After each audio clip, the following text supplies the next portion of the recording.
Kudlow Show. Entertaining and informative on the Red Apple Podcast Network. So, I'm just looking at the top of the New York Post.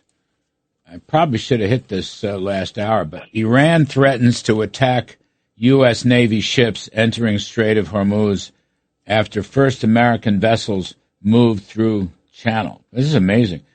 Iran threatened to attack it so that after American vessels moved through, that must be the Tehran warned Pakistan mediators that if the vessel continues to move, it will be targeted within 30 minutes, and the Iranian-American negotiations will suffer, a foreign ministry spokesperson told Khabar Network, according to the FAR's new agency.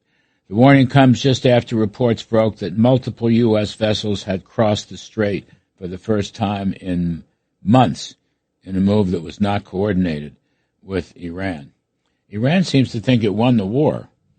That's the best I can say. They're actually talking about U.S. naval ships, okay, that have entered the Strait of Hormuz. U.S. naval ships. They're going to hit U.S. naval ships? They must be out of their mind. Well, they are out of their mind. That's way too easy. Then underneath that, China plans to deliver air defense systems to Iran during fragile ceasefire deal. And then J.D. Vance is leading our team. All right. I was going to talk about some other things, but we'll lead with this. Liz Peek, Fox News contributor. Steve Moore, Unleash Prosperity Hotline, WABC radio host of More Money, coming up after this show, but I think not today. Anyway, Liz Peek, you had a piece, I think it was your piece this week. Iran lost the war, but tries to win the peace. And that's a pretty good theme for what they're trying to do here in the Strait of Hormuz. It's kind of hard to believe that they're going to fire on our Navy. I don't know what the follow-through is. I've seen nothing on Fox News. I'm just reading up for the New York Post headline, but that's a good news source. So what do you make of that? Well, first of all, we don't really know who is saying this. You know, there are so many disparate groups in Iran right now, and they have so successfully shut down social media and perpetrated an incredible war of propaganda where the Iranian people right now think they did win the war. The hardliners are really incensed, according to the New York Times, that the country is engaged in peace negotiations at the height of winning the war. So, Larry, I don't think they know what they don't know, and I think we have to be kind of careful about a foreign ministry spokesman saying something because, frankly, they may not be in the talk. But I think what is interesting is that there have been increasing reports that Iran doesn't know where its mines are. That they, from the sound of it, they went out and scattered mines all throughout the Strait of Hormuz with little boats in the midst of the conflict. They don't have records of them. Some of them were not apparently moored. So my impression is they don't really know how to make the Strait of Hormuz safe. Now, that may just be a negotiating posture, and maybe they're lying. But I think given the utter destruction of their Navy and the overwhelming force applied against Iran in the last several weeks, I think it's totally credible that they actually aren't sure that they can guarantee safe passage. Well, the Wall Street Journal is reporting 2 U.S. Navy guided missile destroyers passed through the Strait of Hormuz on Saturday as U.S.-Iran peace talks get underway. It marks the first transit of American warships through the vital waterway since the war began 6 weeks ago. And that's all they are reporting at the moment. So it sounds to me like the Navy is taking more aggressive, our Navy is taking more aggressive position. What the Iranian story is, I don't know that we'll know until we never know. I mean, who knows? I don't think a couple of mines are going to be a big, sea mines are going to be a big problem for our ships, but whatever. They can fish them out and take them out. You've got a lot of Marines and SEALs operating in the Strait. So I don't know how this is going to play out. Steve Moore, I hear a lot of noise. Are you online here, or what's happening? Hi, Larry. I was listening to you, and so go ahead. I'm sorry to interrupt. No, I think the bigger point is how tough we have to be in these negotiations. I mean, if our naval ships are moving in to the Strait of Hormuz, I regard that as good. Some people think the ceasefire was premature. I'm not quite as worried about that because I have a lot of confidence in our military and our commander-in-chief, President Trump. But I think the bigger problem is what's going to come of these negotiations. You know, if Iran tries to string us along, we already know that that's their history. We've already talked about that, we being the administration. So they try to do that. Hostilities will resume. I think that's what's going to happen. Well, I mean, I hope not. I want to see the Strait opened. I think everyone does. I want to see gas prices back down to the lowest they were in 50 years under Trump at the start of the year. And so it's critical for the world economy that the Strait gets open. I don't understand what game the Iranians are playing. But as I said yesterday on WABC, I do believe within a couple of weeks, when we get the Strait open, the gas price and inflation, we got a bad inflation report yesterday, but that's going to come right back down just as fast as it went up when we get the supply chains open again. I mean, there's no shortage of oil in the world. In fact, we're awash in oil. So, I'm not a military expert by any means, but I'm saying that when we get the Strait open, and it will be open, I think, soon, it's going to have a very, very positive effect on the economy. Yeah, I think that's right, if we get them open soon. I mean, I don't know what game Iran's playing either, so we may have to have a little more patience on that front. But let me switch gears, because if we don't have any more news on that, let me switch gears. A story that you and I wrote about, it's probably not a headline story, but it is a headline story, how well the middle class is doing. Yeah. And, in particular, not only from Trump's tax cuts here, 2.0, but this bigger story from the American Enterprise Institute. Jason Riley was writing about it in the Wall Street Journal. Scott Winship's study, and it's really kind of cool.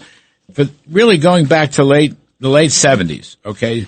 Between the late 70s and now, okay, I think the study went through 2024, 2025.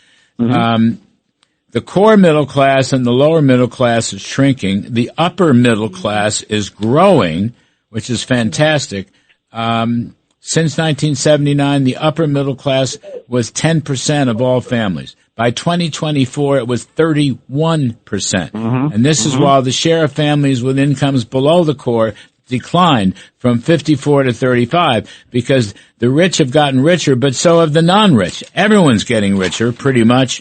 And those are the two, what happened between 79 and 24? Well, one of the things that happened was Reagan tax cuts and Trump tax cuts, the two bookends. So I'm just arguing that, you know what? Tax cuts are very good for the American middle class, and that's what these numbers actually show. Exactly. And in fact, you got the story exactly right. And I'll just add one thing. The worst period for middle class income since the Great Depression was, of course, the 1970s, when we had high inflation, high tax rates, high regulation. Basically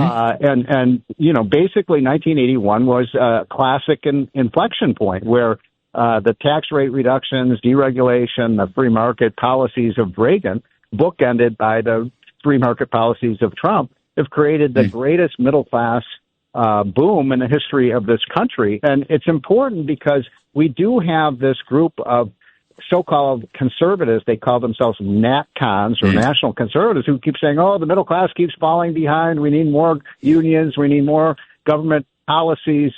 And no, just get the government out of the way, as Reagan would say, and the economy will do fine. By the way, if you look at what happened from 1979 through, I think the data goes through 2023 or 24. The average family has seen about a 40 to 45% increase in their standard of living. That's amazing. That's one of the biggest rises in the history of the country. Not sure how to tackle your taxes? Are you sweating the small print? You may be experiencing FOMO, the fear of messing up. The answer? Using TurboTax on Intuit Credit Karma. They help you get your biggest refund, and then we help you do more with it. With a personalized plan designed to help you hit your money goals. It's time to take your taxes to the max. Start filing today in the Credit Karma app.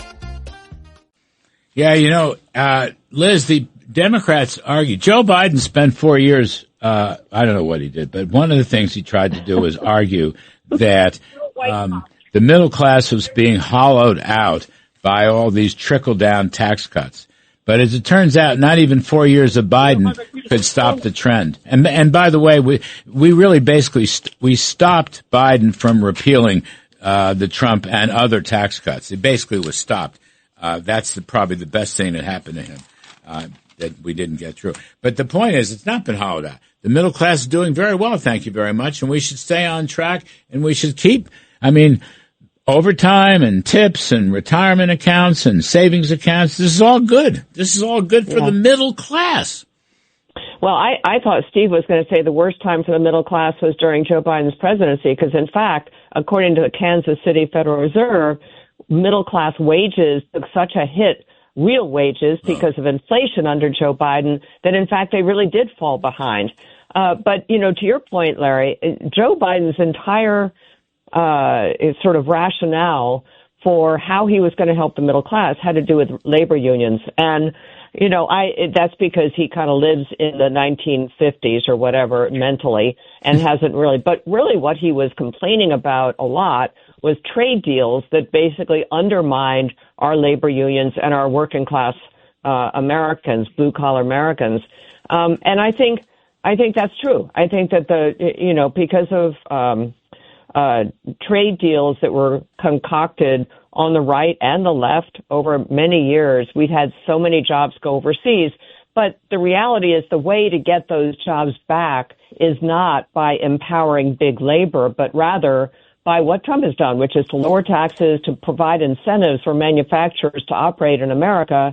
And, of course, the fact that most are setting up shop in right-to-work states really kind of says it all. It's not labor that's going to protect working-class Americans, but rather commerce and growth. And it's interesting to me, this is something that's been sort of noodling around in my head the last day or two. A guy went and shot up a congressman's, maybe a state representative's home and left a note saying no AI. Right. I guess because they're so afraid of AI and the impact on jobs. And maybe that's somebody whose job already has been lost to AI. I don't know. But it is sort of ironic that the same kind of leftist nuts that are opposing AI right now and the loss of jobs are the same people who basically, like AOC, has prevented job growth in some communities, who don't like corporate America coming in and setting up factories and providing, AOC famously didn't allow Amazon to hire people in her district and set up a new operation there. But so they haven't got their message straight, I guess is what I'm talking about. What you really need is growth. You need investment. And those are things that the left really can't get behind at all. Was that guy at the attempted shooting, or with the shooting and attempted assassination, was he a 20-year-old? I don't know. I don't know about that. Because 20-year-olds don't work. So I was just... Some do. Oh, and some are spending an awful lot of money on education that I think now they are wondering what the value of that is. If you say 20, if you say they work, okay. All right. But the messaging on AI is very bad. And I think that, frankly, the AI industry, and I think people who are using AI, corporate leader, really have to kind of come out and say, hey, this is something that's going to help our country, and here's how. Because it's going to be a fight. I mean, you got Bernie Sanders already talking about 50 million jobs being destroyed. This is going to be a fight, and we need to get ahead of it. Steve Moore, one other point on this upward mobility, the Treasury Department study, they looked at income mobility in the U.S. from 1996 to 2005. So that's Clinton and George W. Bush. Anyway, more than 50% of taxpayers in the bottom quintile moved to a higher quintile within 10 years. So, again, people say there's no upward mobility left and America is not being America anymore. That generalization from the left is wrong also. Yeah, look, there's an old saying that you and I talk a lot about, and that is that a rising tide really does lift all boats. And that's been the story of the American economy for the last 40 years. And incidentally, that happened during the greatest, technology revolution in the history of the world, the internet age. And to follow up on what Liz was saying, now we're moving into the greatest era of prosperity and productivity in probably global history, and we've got lunatics like Bernie Sanders saying, no, we don't want it. We don't want workers to be more productive. So it's almost a Luddite philosophy that's taken over the extreme left and also some on the right, too. This episode is brought to you by MGM Plus. From and its horrors returns for season 4, centered around a town that traps all those who enter. Terrifying creatures that come out at night. Horrors some wished had stayed buried, where desperate hope leads to darker truths. Dangerous new arrivals, a sinister figure, a shocking revelation. From season 4 premieres April 19th on MGM Plus. Some doors should remain closed. Fox News is reporting CENTCOM, U.S. begins clearing mines in the Strait. So, of course, we can do that. Our Navy ships and our special operators and Navy SEALs and the whole 9 yards. Anyway, we're clearing. And Jake Novak is reporting, and he'll be on after this show, subbing for Steve Moore, that we haven't heard a peep from Iran, at least not yet.